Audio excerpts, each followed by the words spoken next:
Are we ready? You're all set. Okay. Well, my name is Henry Davis. I'm a physician, retired, and earlier in my career, I was a Navy flight surgeon. And I'd like to tell you about my career path to that place. In 1959, I was admitted to Stanford Medical School, and shortly after admission, we were all informed that there was a law called the Doctor Draft Law that if we wanted to stay in medical school and not get drafted, we would have to sign up for one of the reserve service entities. That did not apply, by the way, to people who had already served in the military. But the country was short on military doctors, and they decided if you could practice medicine in civilian life, you could do that in the military also. So in return for signing up for a reserve position, a reserve officer position, they guaranteed that they would not draft you in the next 4 years, but that you would give them 2 years of active duty service following your graduation from medical school. During my medical school time, then I was a reserve officer. I was commissioned an ensign in the Navy in December of 1959. And I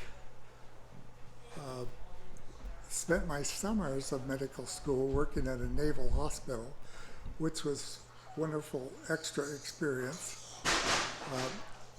And I got kind of a good look at the military. A number of the doctors that I met had been Navy flight surgeons, and they always talked with a lot of enthusiasm about what those years were like, and told me the most amazing thing was that I would get trained to fly an airplane.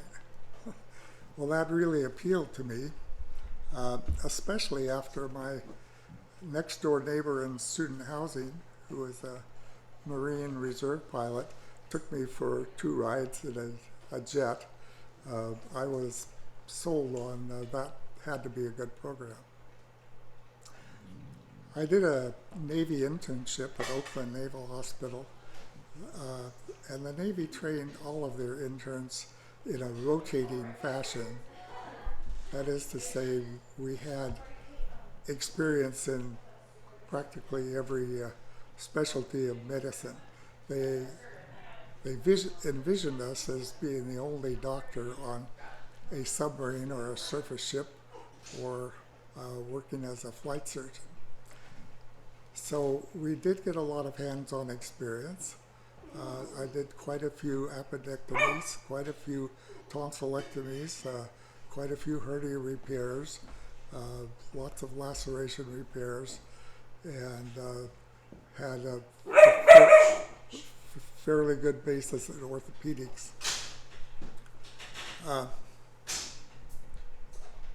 Toward the end of our tour, we were told to choose submarine, surface ship, or flight school. That was an easy one for me. So in September of '64, I got orders to Pensacola to Flight Surgeon Class 104, and went through the flight training program. The Navy program was 8 months long. The Navy had decided in World War II that if you were going to be a flight surgeon, you needed to fly operationally or as close to that as you could get, so you knew what your aviators were talking about when they had problems. And so about half of the course was intensive medical training in subjects that had to do with flying, things like ophthalmology, ear, nose, and throat, psychiatry, survival medicine, cardiology,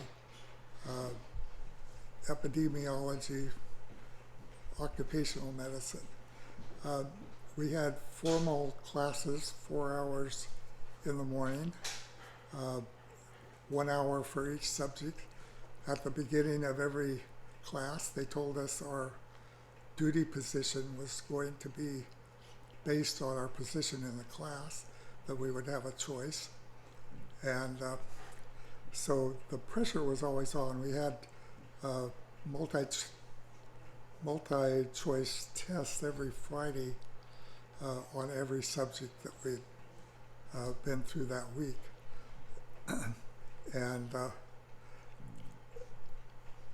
we also, in the afternoons, we had aviation ground school. We were going through aviation training just like a group of cadets would. And so we learned about weather and navigation and metallurgy and motors and aerodynamics, altitude problems, flight physiology. At the end of the,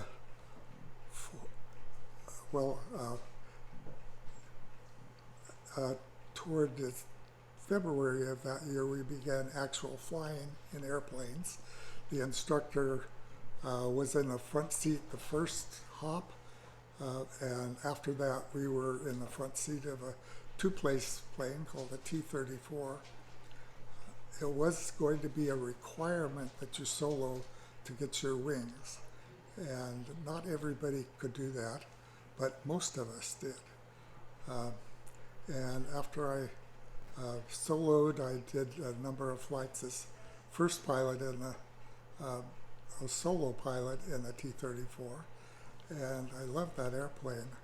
I could go up and do all sorts of acrobatics and just have a wonderful time, all for free. At the end of our course, I was number 3 in the class of 50, and the first 2 guys picked things I didn't want anyway, and I wanted to be on I wanted to have a jet fighter squadron, and I picked a squadron that had the F-4B, the Phantom, which was the newest and best aircraft in the fleet, and I received orders to Miramar, California. When I arrived at Miramar, I was all set to go fly the Phantom. And they said, "Hey Doc, we're not putting anybody with second tour pilots in the front seat of this airplane because it's new in the fleet and it's a little harder to fly. But you could go to backseater school and be the backseat guy, and we'll train you to be a radar intercept officer." So I went through that course. That took about 6 weeks, and I had a lot of help from fellow backseaters in the squadron who coached me all the way, and I was certified as a radar intercept officer. And I think it was the second day on the squadron I had my first carrier landing from a back seat. And 1 or 2 days later, I did what they call a high-performance takeoff, where the Phantom raced down the runway, lifted up about 10 feet, tucked the wheels in, and then went straight up. And it could go supersonic, going vertical. So we would level off at about 50,000 feet, and then go do whatever else the flight was intended for. That was day 2. Yeah. From about May until December was all a training period where we were usually at sea on the USS Coral Sea doing practice carrier landings and all kinds of practice war missions. And then in December we finally deployed west. None of us had even hardly heard the word Vietnam, let alone knew where it was. But when we stopped in Hawaii, everybody was informed we were going to that area. So I was one of 4 doctors on the ship. There was one other flight surgeon. He was a great guy as an internist, but he couldn't stand the sight of blood, so I did pretty much all the trauma stuff, and I did the surgical assist. We had a general surgeon who was right out of residency, and he was quite good. We had a senior medical officer who did mostly administrative things. He wasn't a whole lot of help in terms of taking care of the 4,500 men that we had. Nearly every night flight ops period had casualties, as bad as walking into propellers, but sometimes just blown away or blown against something by a jet blast. Lots of foreign bodies and eyes, and small lacerations from running into sharp surfaces. So sick bay was always pretty busy when we were in the flight ops. I was also flying in the regular schedule, so probably at least once a day I was having a flight during this time, and sometimes the days got kind of long. It was a real growing period in my life. I had one year of postgraduate, that's my internship, and whatever kind of casualties we had, I had to take care of them. I think the second at sea period, I ended up being the only doctor on the ship. We were pretty far out from shore, too far to easily fly someone in, and a young man came down with appendicitis.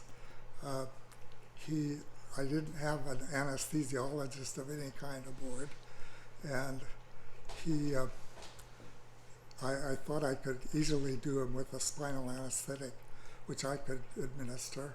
However, his twin brother told him not to take the spinal because their Uncle Lem had taken one and got paralyzed from the neck down. So he refused the spinal. I did an appendectomy under a Demerol drip with local anesthesia, and it all turned out fine. So, but there was a lot of making do on the ship. We had to, improvise often for things. When we did get to Vietnam, our operating room temperature was usually 90 degrees. We didn't have any air conditioning on the ship, and we couldn't possibly get into full surgical gowns. We just operated in scrub tops and masks and gloves.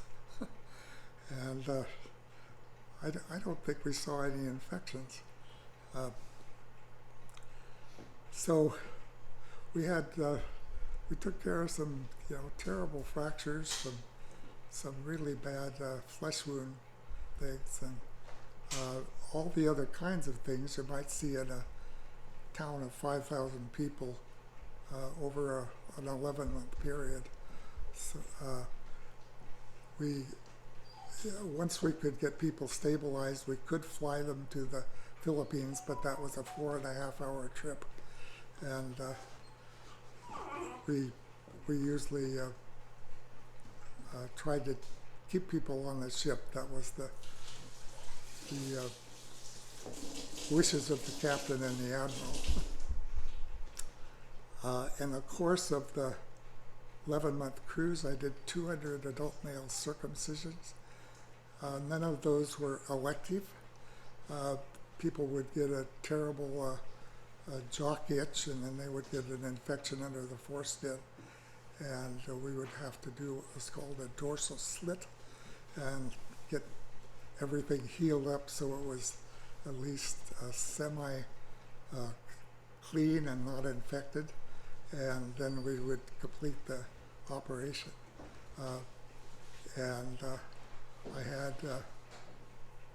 I also did, I think, about 100 tonsillectomies, and I know I did 29 appendectomies. So I think by the time I finished that, in terms of medical or trauma or emergencies, there wasn't anything that scared me anymore. I could pretty well step into any kind of a situation and start treating people. One of the most memorable things to me was a night that we were doing night operations they were bombing the Ho Chi Minh Trail, and one of the kids that loads ammunition down in the bowels of the ship from an elevator that comes down from the flight deck fell asleep and flopped his leg over into the elevator shaft, and the elevator came down and crushed it. And I went down there with my corpsman. When we got into the space, it was so small we couldn't stand up, so we were on our hands and knees, and I could see that the portion of his leg in the elevator was about 10 inches wide and a quarter inch thick. And they could not get the elevator unstuck. He was stuck there, he was in shock. We did get an IV going, and I didn't have anything in the corpsman's kit that would be useful for an amputation. I was going to amputate his leg, and so I had my Swiss Army knife, and I opened it, and I had my corpsman Neil put a tourniquet around his leg, and I said, okay, I'm going to do this in one slash, so just hang on to it. And I got ready, I raised that knife, and the elevator came unstuck, and we were able to drag him out of there, and then actually had to put him in a stretcher and pass him vertically up about 10 levels of ladders to get up to the flight deck. And by the time we got to the sick bay, amazingly, he had a slight pulse in his foot, and we hung on to him. The next day, the leg looked a little bit better, and by and by, we were able to fly him off to the Philippines. I don't know if he ended up keeping the leg, but I do remember that was a severe episode. So those were my growing years as a physician, when I learned not to be afraid of trauma. And I later, I did on that cruise fly enough combat missions to get an air medal. And when I finished with my sea duty, they transferred me to the squadron of, which became the Top Gun Squadron, and I was part of the aggressor group that attacked the F-4s, and I learned to fly the F-9 and the A-4 as the first pilot. What years was that, Grandpa?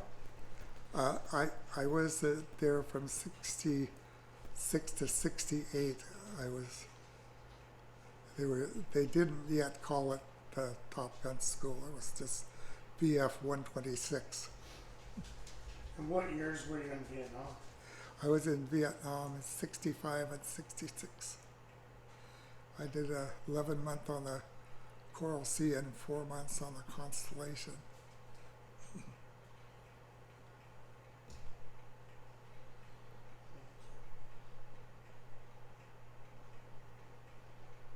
miss your time on the aircraft carrier? It sounds very exciting. Well, maybe it would be too exciting to me at this age, but I miss flying. I took my last flight about 3 years ago with one of my buddies who is also an F-4 pilot who has a bi-wing plane, a stunt plane, and we did a few loops and rolls, and it felt so good.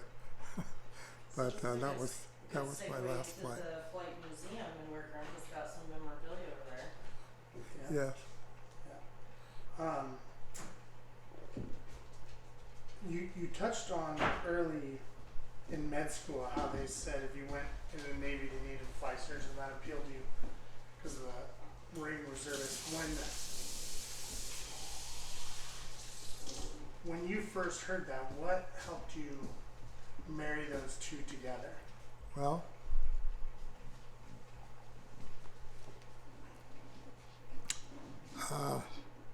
there was just something so magnificent about taking off and knowing you're going 500 miles an hour, over the land, and being able to have a little control that you could do loops and rolls and make that little jet go anywhere you want it to. And I don't know, it was just with a feeling that's like I've come home. Would you say that you're equally, because you're an incredible physician, we know that from these stories, were you more pilot or more physician? Was there one you preferred more than the other? Well, that was a big decision I had to make toward the end of my time.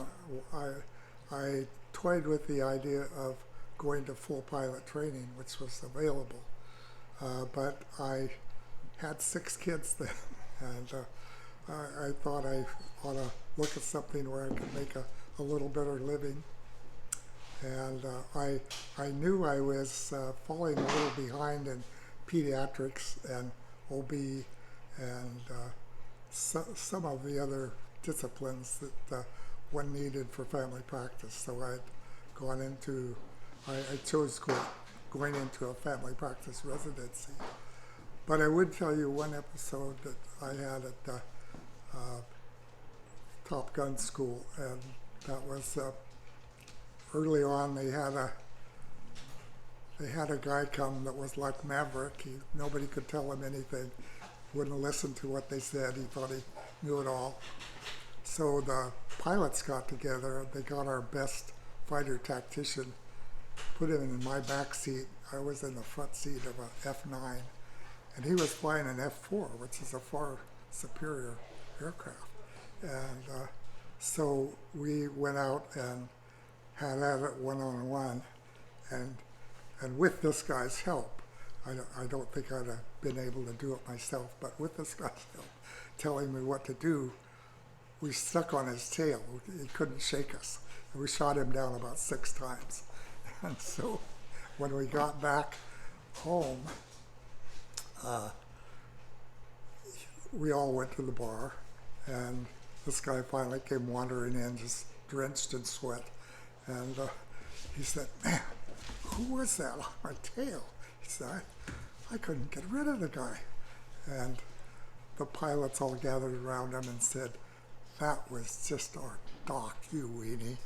You better get some sleep, because tomorrow you're flying against a pilot."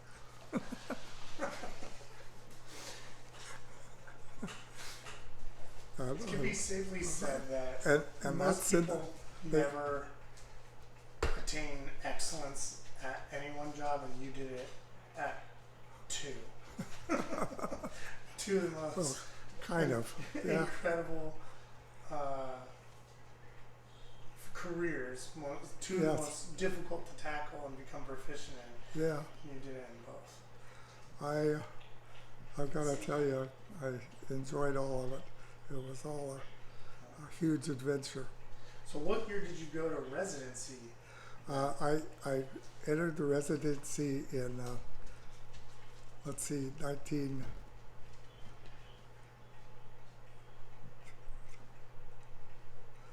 '68 And where'd you do your residency? at Contra Costa County in Martinez, California.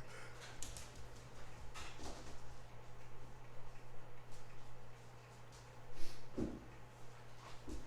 do another video for residency. Yeah.